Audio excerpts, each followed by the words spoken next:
आध्यात्म चैनल में आप सभी का स्वागत है। दोस्तों, आज त्रयोदशी व्रत है, प्रदोष व्रत कहा जाता है। ये प्रदोष व्रत बृहस्पतिवार के दिन पड़ रहा है। बृहस्पतिवार के दिन प्रदोष व्रत पढ़ने का बहुत ही अधिक शुभ दिन है और अधिक शुभ होता है। इस दिन लक्ष्मी नारायण का दिन होता है। लक्ष्मी नारायण जिस पर प्रसन्न हो जाते हैं उसकी सभी इच्छाएं पूरी करते हैं, उनकी सभी मनोकामना पूर्ण करते हैं।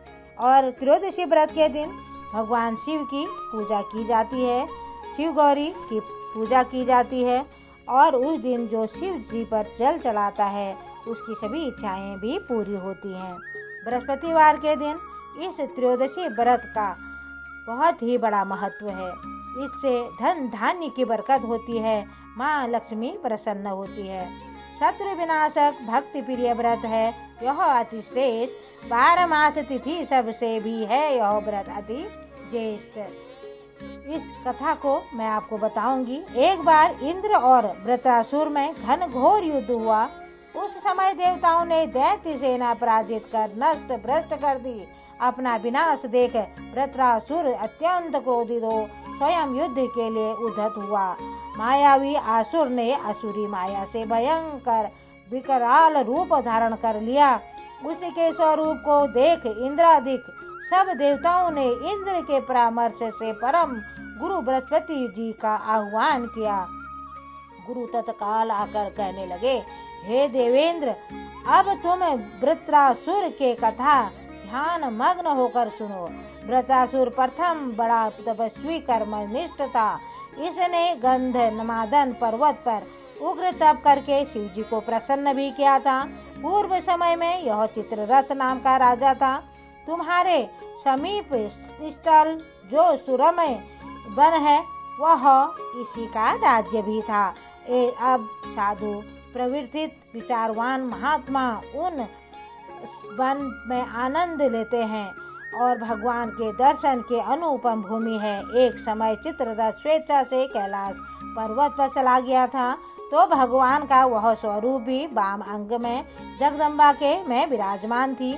और यह चित्ररथ देखकर हंसने लगा और उन्हें हाथ जोड़कर शिव शंकर भगवान से बोला कि हे प्रभु, हम माया मोहित हो विषयों में फंसे रहने के कारण स्त्रियों के वशीभूत हो जाते हैं, किंतु देवलोक में ऐसा कहीं दृष्टिगोचर नहीं है कि कोई स्त्री सहित सभा में बैठे। चित्ररथ के ये वचन सुनकर सर्वव्यापी भगवान शिव हंसकर बोलने लगे, हे राजन, मेरा व्यवहारिक दृष्टिकोण पृथक है। मैंने मृत्युदाता कालकूट महाशिव का पान किया है, फिर भी तुम साधारण जनों के भांति मेरी हंसी उड़ाते हो। तभी पार्वती क्रोधित हो जाती है। चित्ररथ की ओर देखती हुई कहने लगी, अरे दुष्ट, तूने सर्वव्यापी माहेश्वर के साथ ही मेरी हंसी उड़ाई है। तुझे अपने कर्मों का फल तो भोगना ही पड़ेगा।